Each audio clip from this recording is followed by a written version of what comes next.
गुरुर्देवो महेश्वरः गुरुर्साक्षात् परब्रह्म तस्मै श्री गुरुवे नमः. हरि ओम. Today is Guru Purnima. On this special occasion, we are immensely happy to have a talk with Vibha Kade, our Yoga Guru. She is practicing and teaching Iyengar Yoga since many years. While working in a bank, one day she decided to take volunteer retirement and started dedicating her life fully in Swayog, her yoga school. She conducts general batches for well-being and some people who have health issues, for them therapy batches are there. Guru means mentor, a guide, an expert and a master. Guru is more than a teacher. Guru is a reverential figure to the disciples. Guru teaches or shares experiential knowledge as much as literal knowledge. Guru is an exemplar in life. Guru is truly an inspirational source, and Guru helps in a spiritual path to find the proper way for a student. We are very happy and grateful to have found such Guru in our life, from whom we are trying to learn yoga and a very open and positive approach toward life. So Vibhati, what is the significance of the word yoga for you? See, I started yoga very many years ago and I joined the Yoga Institute. When I joined the institute, I had very little idea about what yoga was. And when I went there, they taught us not only to stand on our feet, but on our elbows, on our head, on our forearms, on my palms. They taught us how to stand, how to sit, lie down prone, supine. And it was a journey that just carried on for 40 years. And after doing asana, you realize that you're changing in your mind, in your thoughts. It has that effect on you. So when someone asks me what yoga means to you, I would say that what Guruji used to write on his t-shirt is what I would say, that yoga is a way of life. What is the specialty of Iyengar Yoga? Because many times people have this misconception that Iyengar Yoga is very difficult to practice. Yeah, I'll agree with you there, but before that I'll tell you a funny story. I have a kaka who practices Kripalu Yoga. He came to India and my father, who is a practitioner of Iyengar Yoga, he took him to his Iyengar Yoga class and they practiced. And while coming back, he was all hot and tired and he says, "Amcha Kripalu Yoga hai, tumcha Kashtalu Yoga hai." So yeah, Iyengar Yoga is difficult. Now I remember during my first few years with Guruji, he had taken a class in which he taught us Trikonasana for 45 minutes. One single asana giving us immense amount of details. And then you realize that in that system, you study every asana individually for its method and for its effects. And then you go on to learn the advantages of the asana for your body and the variations for different body types. So yeah, there is a structure. And this structure, this methodology slowly starts revealing itself to you. So that is how we see Iyengar Yoga. Oftentimes, yoga is considered only till asana practice. So how can we incorporate the remaining 7 steps of Ashtanga Yoga? Yeah. So I would say, let's begin with Yama. It has these 5 steps: Ahimsa, Satya, Asteya, Brahmacharya and Aparigraha. But these are moral bindings upon us. Niyama. Niyama is Saucha, Santosha, Tapas, Swadhyaya and Ishwar Paranidhan. What are these? These are individual ethical behavior. Now these 2 stages actually start in the early stages of our life. The influences that we have from our adults, from our parents, from our teachers, आपल्यावरचे संस्कार, that is what matters to build up yama and niyama. And that I would appeal even today to today's parents, that see that you inculcate this into your children. Then you move on, and by the time you're 7 or 8, you can attend an asana class. And then from there your journey begins. It goes from asana to pranayama. Then with sufficient asana pranayama, what happens is that our senses sharpen up. And they allow you not to be distracted by the disturbances around us. When we reach a stage, now suppose there is a situation that I have to face, and I ask myself, should I respond to this? Do I need to respond to this? This kind of a maturity in your thought is the journey towards pratyahar, when your senses become alert.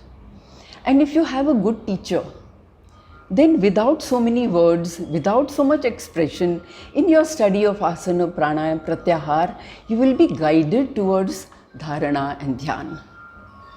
So till there we do reach. About samadhi, I don't think we should talk about it so much, because we are still beginners in this journey. Okay. Many times people join the yoga class to have some physical activity or just for weight loss. So what you would say about this? Okay. See, people come to yoga, not just Iyengar yoga, they come to yoga because they, as a beginner, they think of it as an exercise, which is what they also do in a gym. So why not try this form? The only difference being that we start with a prarthana. That is the difference for a beginner. But if they have come there and they persist, then what they did was right. Then talking about weight. Now when someone comes with the intention of losing weight, I would tell them that the asanas that you do in the beginning as a beginner will never help you to lose weight. For that kind of work, you have to really work hard. And when you do that, when you persist with this system, the body changes allow you to feel differently and your food habits will change. We have known people who have started eating less, have given up non-veg, not because yoga says you have to, but because it happens in the body. Okay? It's not a compulsion. Then I would say, now after having done quite a few years of yoga, that the abdominal area, it is a pampered area. And it is the area that responds first to your eating. Yeah? And when you eat, that is the part that you should observe, because that is the part that responds to your eating. Do we realize that I should stop eating now, and after this whatever I eat, I'm overeating? Okay? So that is one thing, because eventually your body weight, your height and your activity should be compatible. Now, I would say that the activity range should be such that it should not be lack of movement, laziness because you're weak, or laziness because you're heavy, but that activity range should be such that it gives you harmony and health. And that is the sign of a good healthy life. What is yoga therapy and how it can help to people who have health issues? Or maybe you can share some interesting example if you have for the person, him or her, with the yoga therapy. It helped a lot and to improve the condition better. See, when I think about therapy, I think we follow Patanjali Yoga. Now, Patanjali Yoga is 3500 to 5000 BC, and that time probably the medical issues that are present now are not even known. Then, where did therapy come into the cycle of yoga? Was my first thought. Okay, so then how would we approach it? So let us find out first what therapy is. Therapy is to give relief, to heal people. Let them understand what is happening to them and come forward to ask for help.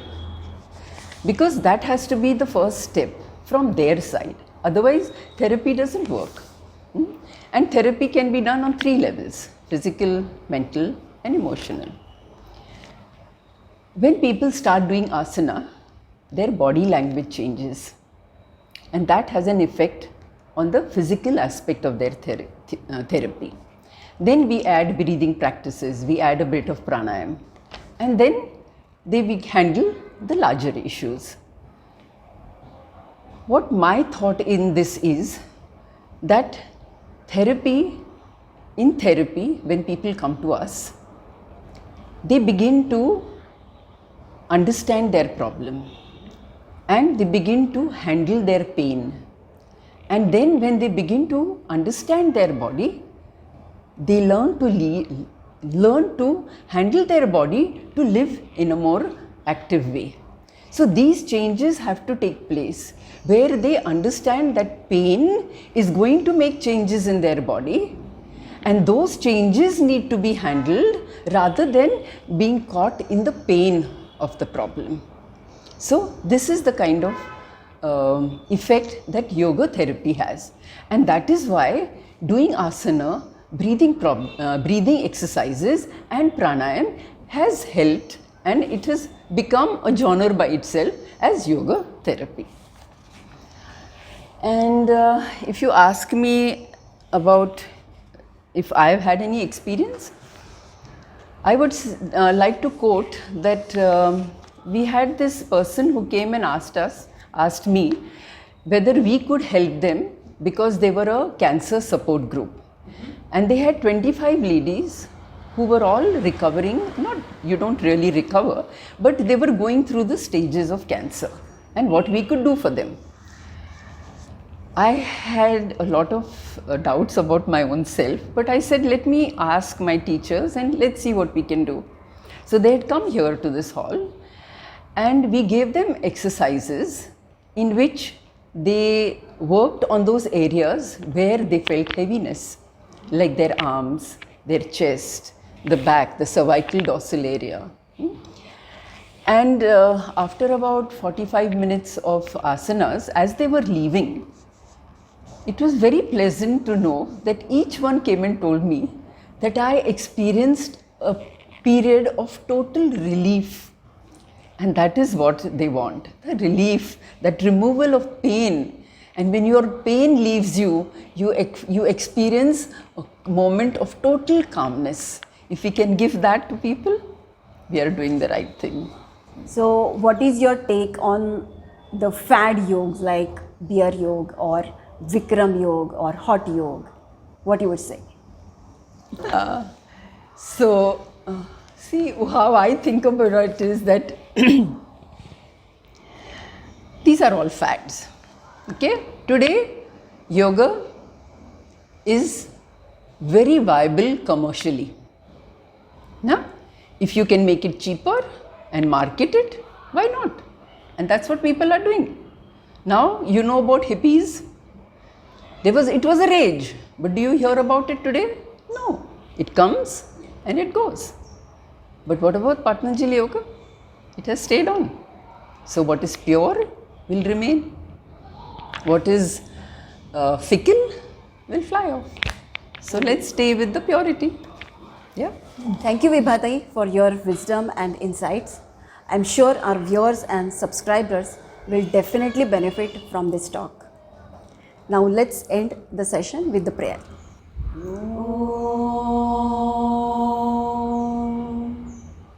Purnamada Purnamidam Purnat Purnamudachyate Purnasya Purnamadaya Purnamevavashishyate. Om Shanti Shanti Shanti.